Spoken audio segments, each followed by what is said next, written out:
Close Up North. He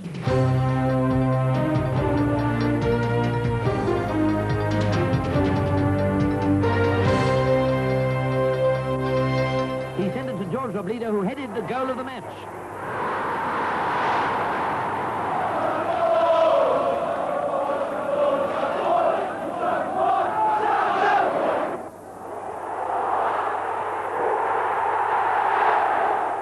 We've done everything the fans want. I believe it's now up to them basically to buy up the shares, to enable democracy to take place. If they don't take them up, then it's no good grumbling.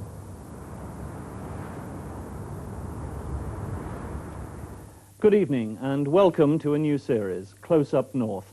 Tonight, Newcastle United's campaign to re-establish itself as a footballing giant.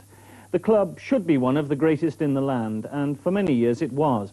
But in recent times there's been a decline and a bitter battle for control that saw a clash between two of the most prominent millionaires in the region, Gordon McKeague, the present club chairman, and John Hall, who built the Metro Centre. Hall spearheaded the Magpie Group, whose main aim was to bring democracy to the club by giving the fans a chance to buy shares in it, while McKeague fought a strong rearguard action to preserve the club's traditional structure. A truce was reached with the agreement to launch a share issue.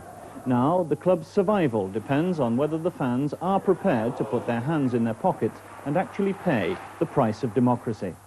Later in the programme, we'll find out what some of them think and hear the views of a leading Northeast sports journalist. But first, Tony Cartledge reports on the share issue the club believes will revive its fortunes.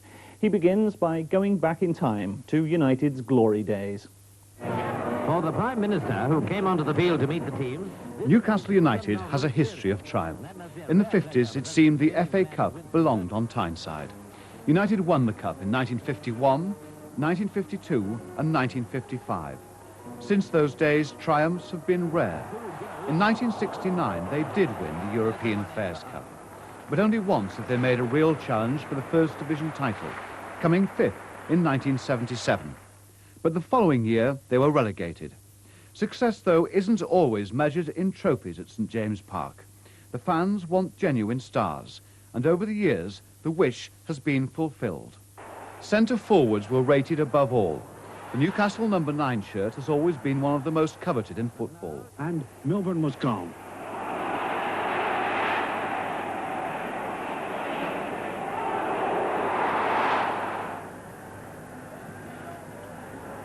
Milburn.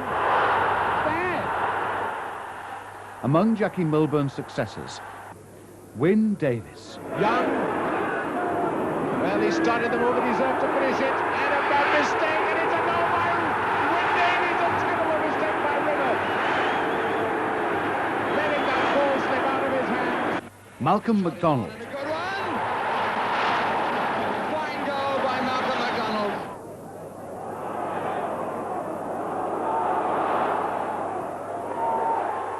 Kevin Keegan. Peter Beardsley.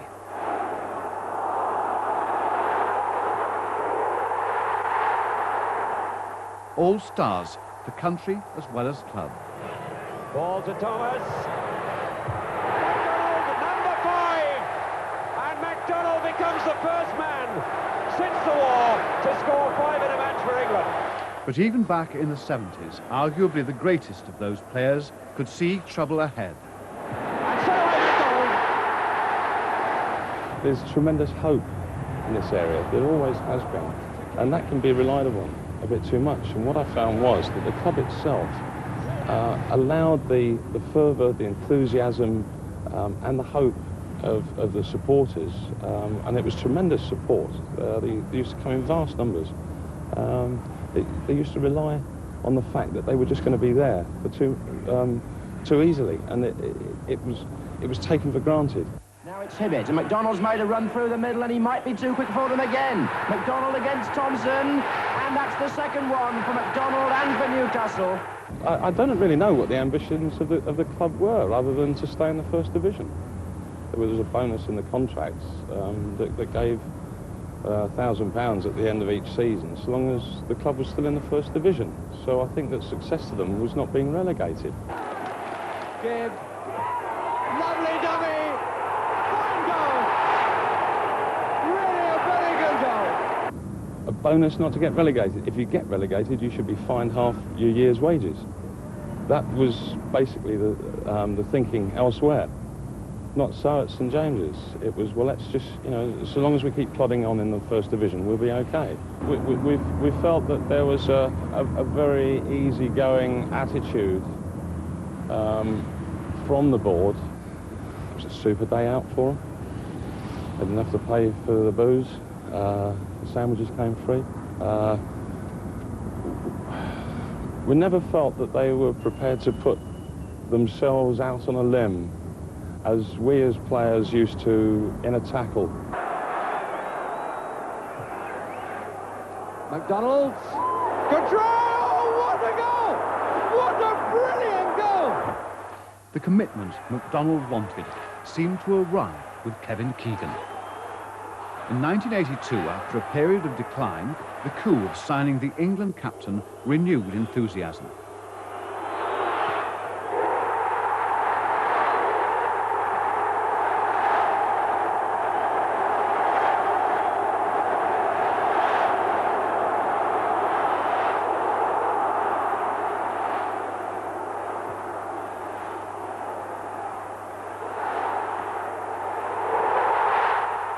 The following year, Newcastle won promotion, with a side built around the old hand and the young, homegrown stars.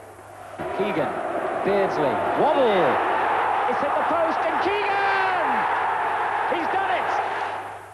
Newcastle had a side for the future, but they sold it. The players felt their futures lay elsewhere. Chris Waddle went to Spurs. Beardsley maintained he was happy to see out his contract, but the club believed he'd decided to go, and Liverpool's offer couldn't be refused. I think I played very fair, you know. Like I said earlier, I never asked for a transfer. The club decided they wanted the 1.9 million now, rather than wait till the end of the season and take a chance, you know, which was disappointing from the fans' point of view. I'm lucky in the respect that I've came to a brilliant club, one with ambition that wants to go on and win things. In the summer of '88, an even more bitter blow for the fans. Paul Gascoigne, his star potential already clear, followed Beardsley and Waddle out of St James Park. The situation that caused each of them to leave was entirely different. In the case of Gascoigne, we, as a club, made the most strenuous efforts to persuade him to sign a new contract. If a player is determined to go, then one cannot keep him. We will have to wait and see whether Tottenham are able to retain Gascoigne. They weren't able to retain the registration of Waddle. That remains to be seen, but Gascoigne was gone. The season after he left, the club was relegated once again. For the supporters, it was the last straw. Well, that relegation saw trouble develop into crisis. While the team was losing, the club's financial debts were mounting, and already the board was under increasing pressure. In April 1988, John Hall announced the formation of the Magpie Group, demanding a public share issue that would bring democracy for the fans and vital new money for the club.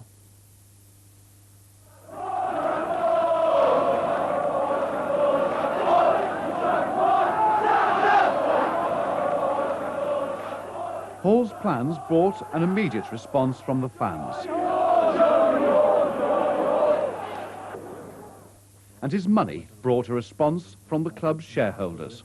As the Magpie Group fought for control, the price of the original 10-shilling shares in the club rocketed. Okay, right, fine, bye. Well, he wants a bloody fortune. Within a few weeks, Hall was offering £1,000 a share. The board fought back. Gordon McKeague was now also in the market for the shares he needed to keep control. I have had to buy shares to an extent that was financially uncomfortable.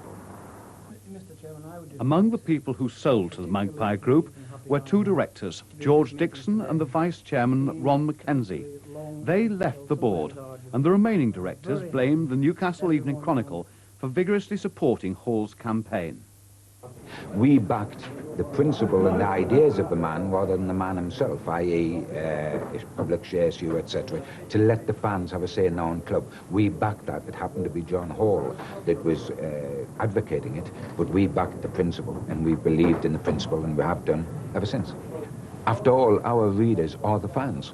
Our readers are the people that are on the terraces, and we believed, because I was going around doing talk-ins around social clubs, I had the feel of the people in the street, and I knew they were desperate for something to happen. Wherever I went, they were saying, are you going to do something? Are you going to help us? And when that occasion came, we made that stand. And it was a difficult one, and it was going to initially produce huge problems, and in fact was going to produce long-term immeasurable problems had we lost. Eventually, the last few shares to change hands fetched £5,000 each. They went from 10 shillings to £5,000 in just 10 months. While both sides claimed victory, the final result saw McKeague and the board's supporters holding 60% of the shares. Hall and the Magpie Group had 40%. A standoff had been reached. While the two sides were slugging it out, though, the club's finances were taking a battering.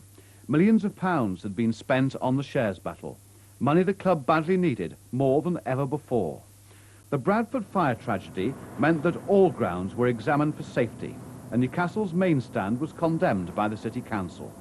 The new Milburn stand replaced it. The debts rose. £5 million had to be borrowed from the bank to pay for the stand. Fans, already unhappy with the team's performances, found the season tickets they'd bought entitled them to seats in the open as the construction work went on around them. At the end of last season, Newcastle were left with 2 modern stands and a massive debt. Facing this crisis, and with John Hall still waiting in the wings, the board was reconstructed. In May last year, open-cast mining millionaire Bob Young became a director. Though the standoff still existed between McKeague and Hall, the new man on the board feared an inevitable renewal of hostilities unless they could be brought together. He felt he was the man to do it. I didn't think it would be as difficult when I first went. And when you're dealing with two very strong, powerful kinds of characters, and I've never been in the position before of having such strong characters at either side. It wasn't easy, and I had to choose a direction, and I had to nail my colours to the mast early. Those decisions were difficult, and I lost a lot of sleep thinking about it, because I know that in years to come, people will look back and say, well, he was part of that decision-making process. It was a difficult compromise to negotiate, but in March this year, John Hall joined the board. The two former enemies appeared in peace to signal the way ahead. And I too look forward to working with John during the coming months and years, and we have agreed together that the concern is to work in cooperation with one another for the future of Newcastle United, and we hope that very shortly that future will be in the First Division of the Football League. Yeah, yeah. Hall's main condition for joining the board was a public share issue. It had always been the Magpie Group's first demand. It would bring not only democracy, but much needed new money. The group said half the share money would be spent on players, the other half on the ground. Our cameras were given exclusive access to the vital board meeting where all the directors finally agreed the issue would go ahead. Right, gentlemen. It's been a most constructive meeting. I think we've now reached unanimous and complete agreement about the share issue. We're all determined to make the share issue work, and we're aiming at having a public share issue, hopefully, by the end of October. Formally, gentlemen, may I put it to the meeting? In favour? Agreed. Agreed. Agreed. The historic decision was made on September the 5th. Now we have come to the end of one road. We start again, and I sincerely hope that from now the fans will give the players, directors and officials of the club their wholehearted support in the future. Stan Seymour's hopes for the future will soon be tested. The The board has yet to decide on the precise size of the share issue, but whatever the amount, the fans will want to know how it will be spent. Will new players arrive? Will the ground be improved? In the coming days, the directors will agree the final details. Their decisions will be crucial to the success of the issue. The first decision for the board is how much, realistically, can be raised. Optimists like John Hall believe they could get £8 million, but a Tyneside expert on this kind of issue believes that's setting their sights too high. I think they could have a successful issue of £4 or even £5 million. If they went for much more than £5 million, then I think they're pushing their luck rather. I think to play safe, they should stop at that figure. It's always worried me that the share issue may not be as hugely successful as the Magpie Group and the Evening Chronicle would have everyone believe. It's all very well talking about 1 or 2 million being out there, but if you're talking about 4, 5, 6, 7 or even 8 million being out there, I'm not as convinced. Whatever amount the board tries to raise, it has to have clear spending priorities. First on the list is working capital. The second criteria was obviously to allow new money to come into the football club to reduce the existing debt to its bank. And thirdly, we had to achieve some kind of mechanism that reduced the large stake that John Hall has built up as per his public statements. As Bob Young makes clear, the balance of power in the boardroom has to be changed. I'm not particularly suspicious of John Hall himself. I think that John has realised that the public will not tolerate him or anyone that they know of taking control. I'm not as convinced about all of the people around John. Currently, John Hall holds shares worth £3,200,000 and Gordon McKeague £2 million worth. The other directors' holdings are comparatively minor. To prevent the possibility of any one man taking control, the directors have agreed that no one should hold more than 10% of the shares. That means Hall and McKeague selling shares worth around £3 million in all. We've got to be in order to give true democracy in the club. If I sit on my shares, and it's going to make it very easy for me to take over the club, and I don't want to do that. And I don't see anyone else in a position so to do. One of the results of the battle for shares has been that we have fewer shareholders now than we have had for very many years, and that's not a desirable feature. So this is where £8 million would go. The first £4 million would pay off the club's debts. Another £1 million would provide much-needed working capital. The rest of the £8 million would buy back those shares from Hall and McKeague, reducing their stake to 10%. If they want public participation and they don't want any individual to have that kind of control, then clearly the public has to buy his shares. And it will mean several £1 million going back into John's pocket. Of course, the board may decide to go for less than £8 million and scale down its plans accordingly. But the spending priorities would be the same. So what about new players and ground improvements? New money will help in the long term. But in the short term, even with injuries like John Anderson's, the manager won't see a penny. If they think the bank, their cheque is going to go to Jim Smith to buy players, then I think that is one of the huge troubles of this issue, because that is, in the harsh world of Newcastle United at the moment, that is not going to happen. Without saying in terms, yes, money from the share issue will be used for the team, it will strengthen our financial position, and that in turn will allow us to strengthen the side if in some areas it needs to be strengthened. First things first, you've got to keep the club alive.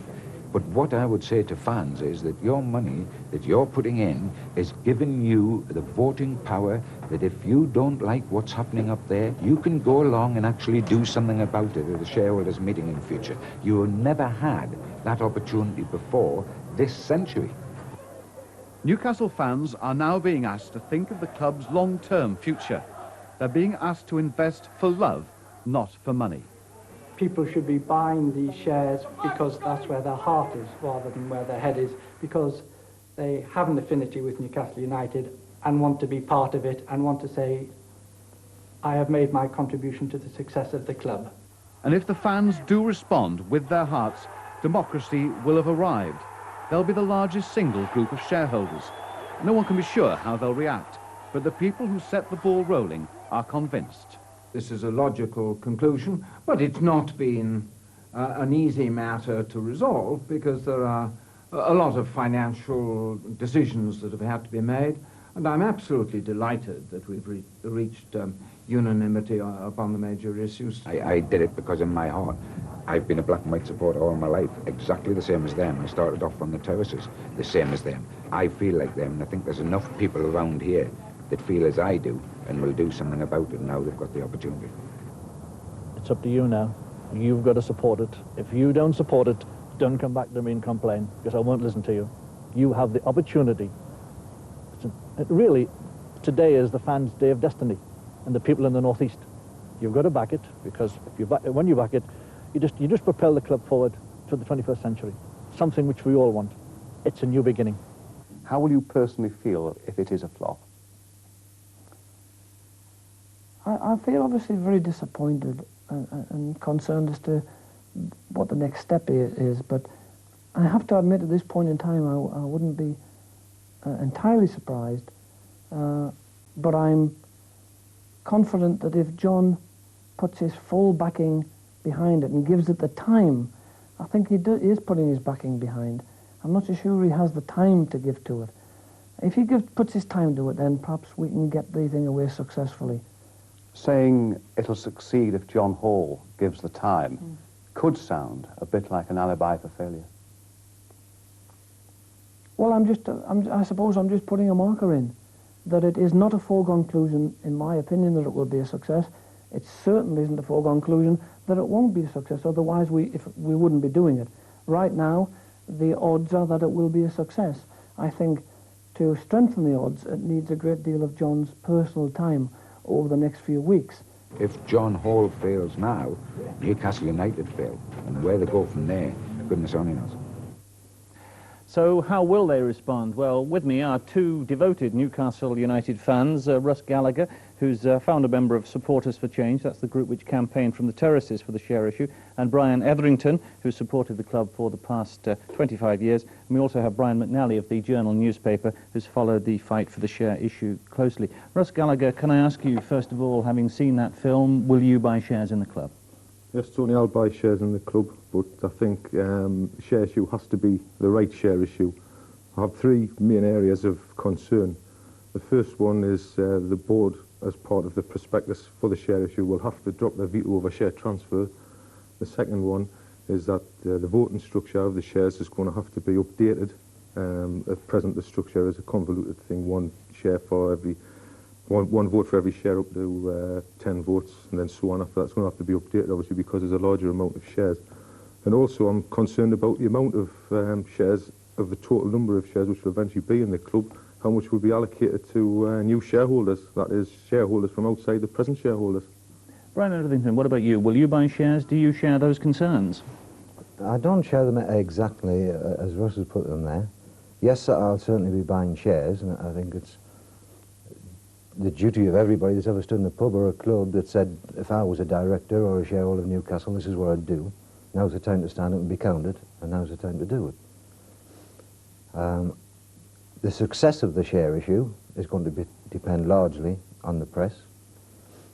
And Brian apart, I don't mean him especially here, but I hope that the vigour that was shown by the press when the original conception of the share issue was made is followed through when the flotation happens, because I think it's going to be vital to the success of it. Well, Brian McGalley, Brian Etherington there talks about the responsibility of the media. I know you have some misgivings about the share issue. Yes, I have quite a few reservations over it, and I don't think, as John Hall has suggested, it's the media's job to sell the share issue.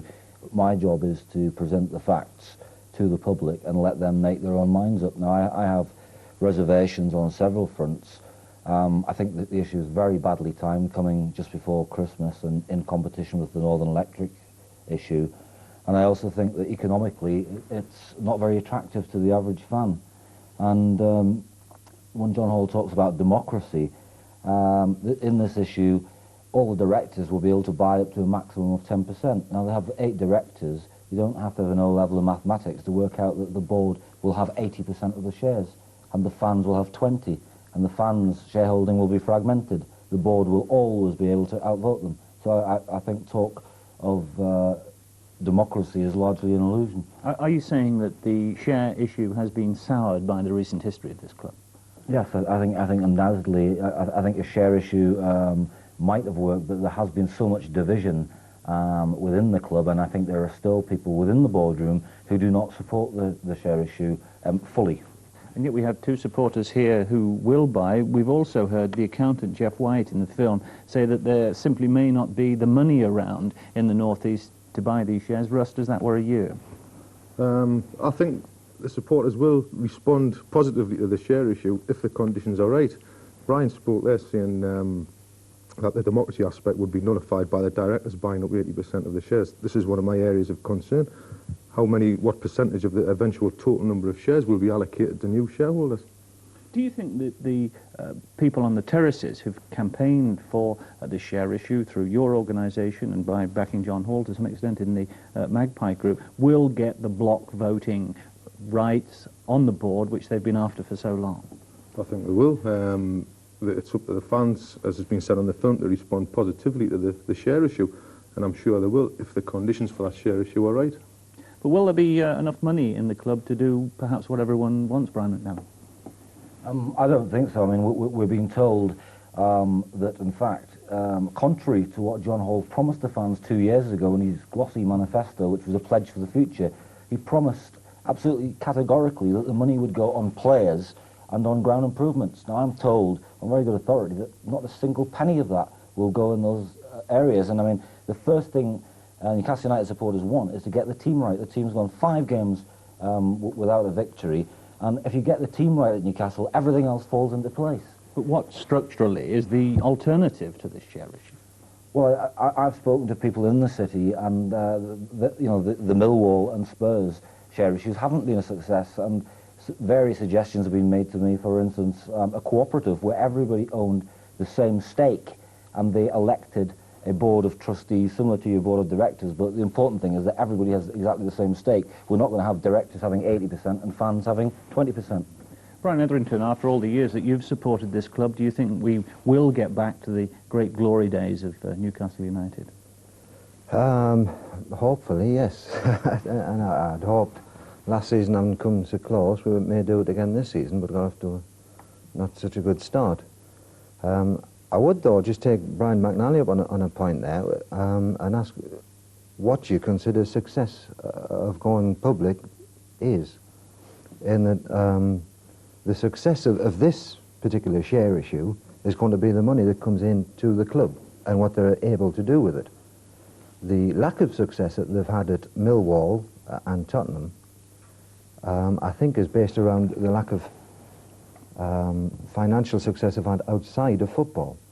What we're looking at now, though, is to bring money into Newcastle United to help the ground improvements that are needed. Gentlemen, we'll have to leave it there. Thank you very much indeed for joining us. I'm sure this debate will continue. It'll continue, I'm sure, in pubs and clubs across the North East, indeed anywhere that Newcastle United fans gather.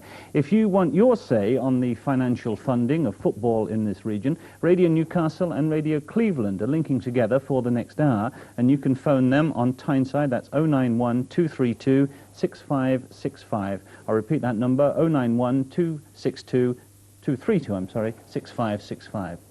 Next week, Close Up North switches its focus from the football field to the ice rink as 2 of the North East's leading ice hockey teams prepare for a crucial local derby. Passions run high, loyalties are divided, and we see a sporting family at war. That's in Close Up North next Thursday, 7:30 on BBC 2.